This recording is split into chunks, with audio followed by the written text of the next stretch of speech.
Welcome to video 4 of the experiment number 14 from our EEE202 experiments. And I mentioned in the previous video that I was going to provide you the table 14.2 that I had filled out by looking at the V in, V out for our LRC circuit at all of the different frequencies, and then I also measured the delta T.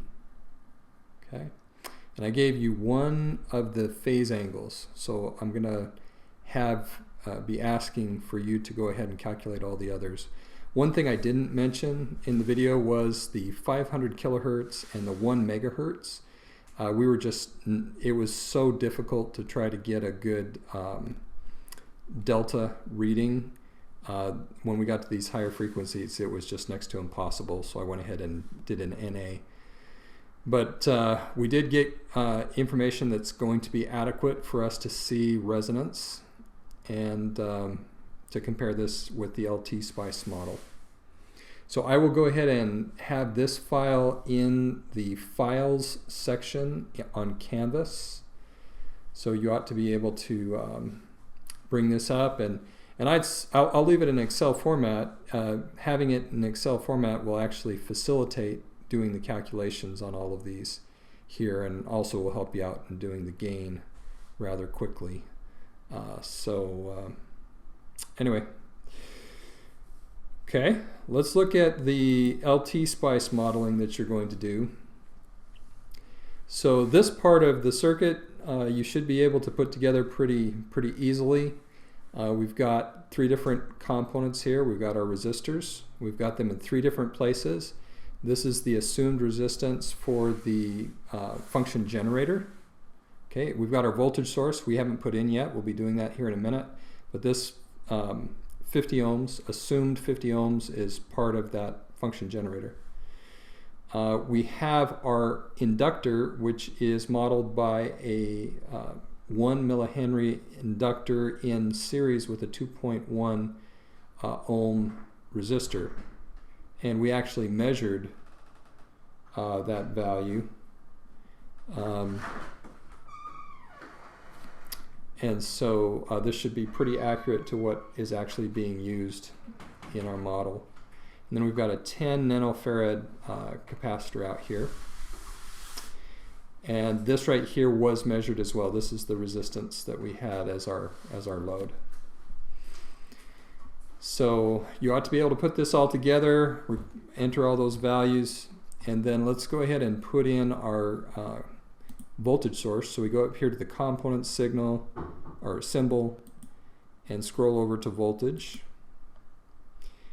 and we hit OK, and then we go ahead and lay it here where we want it, and we right click to stop generating new voltage sources, and then we go ahead and right click in that voltage source, and just like we did in the previous lab, we get this window, but we want to go to the advanced because we're going to be doing our, we're going to do a voltage sweep, or a frequency sweep.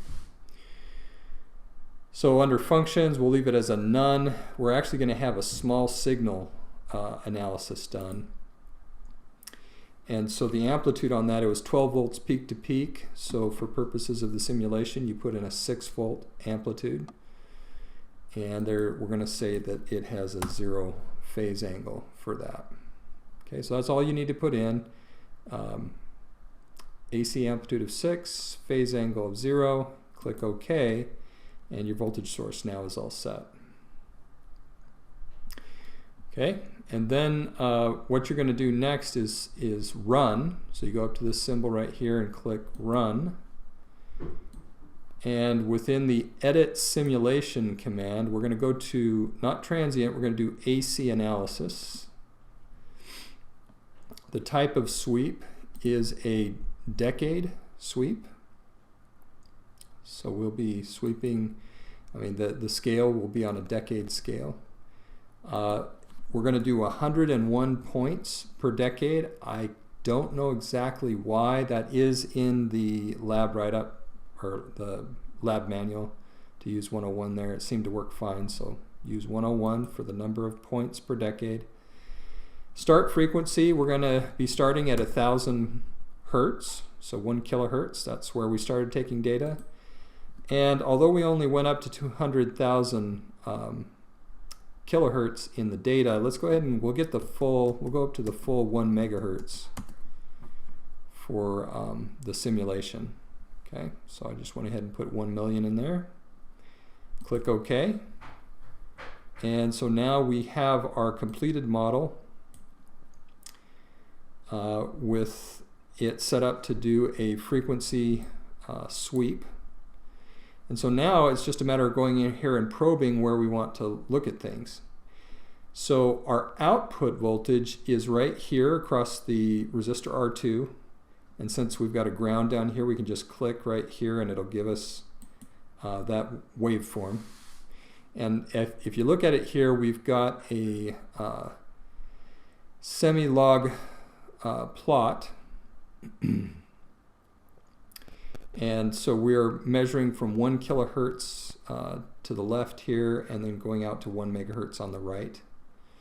And as you'll see, this solid line here, or this line here, this is our gain, okay? Or not gain, this is our magnitude of the output voltage. And it reaches a peak here at the resonant frequency and then declines.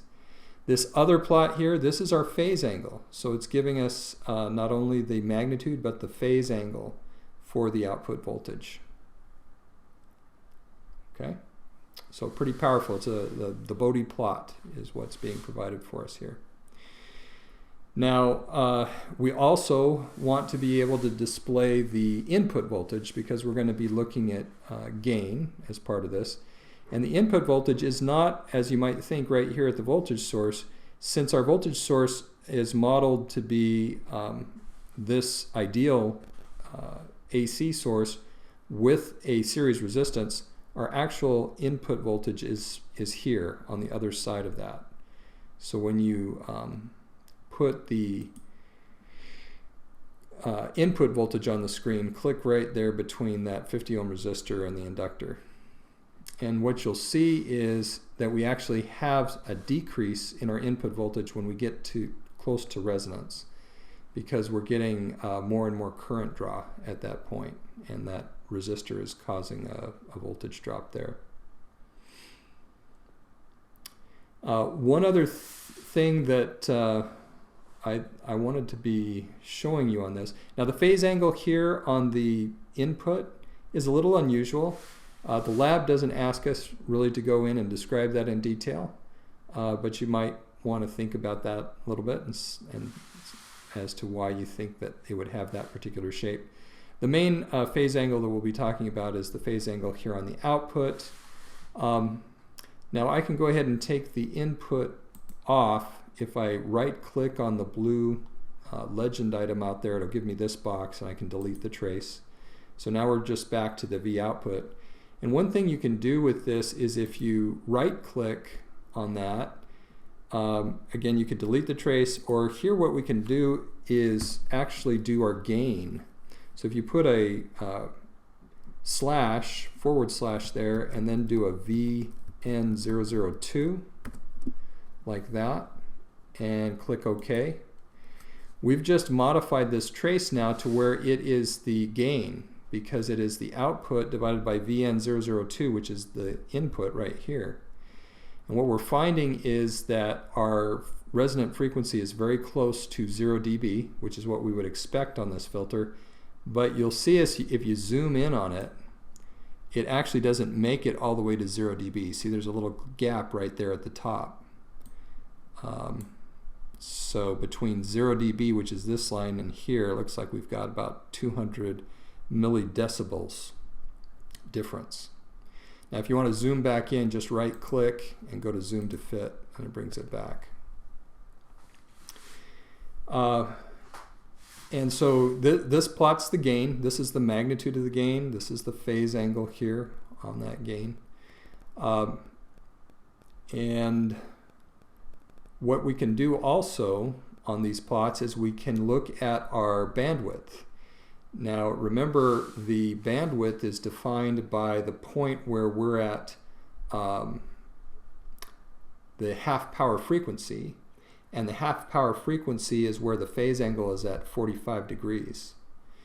So if you want to zoom in and find out what the frequency is at 45 degrees on this plot, what you can do is you can go ahead and left click on the legend item. It'll bring up the cursor box down here. And then over here where these radio buttons are, you can click on the phase. Okay, so now that is giving you a cursor on the phase. And if you zoom in, well, let's drag this cursor to about 45. So there's about 45. And now we can zoom in on it and zoom in even more. Make sure we keep 45 kind of centered in the screen. Okay, 45 is not quite showing up yet, so we're going to zoom a little bit more. All right, there's 45 right there. So now we can drag this cursor to right where it's at 45. You can get a real precise reading for the frequency. So that's pretty much 45 there, and so here's our frequency right here. So our lower half power frequency, according to this, is 42.66 kilohertz. And then we can do the same thing for the other side to get the upper half power frequency. Okay, so kind of some neat things that you can do with the simulation. Let's see if there's anything else I want to highlight here. So we know how we can do some arithmetic, or do the division on things. You can always just delete that, right? So you can delete the trace and then go back and get your output as well.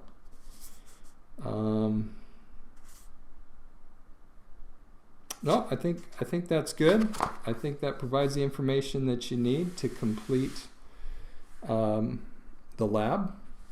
And best wishes to you on this one. This will wrap it up for the semester. So, signing out.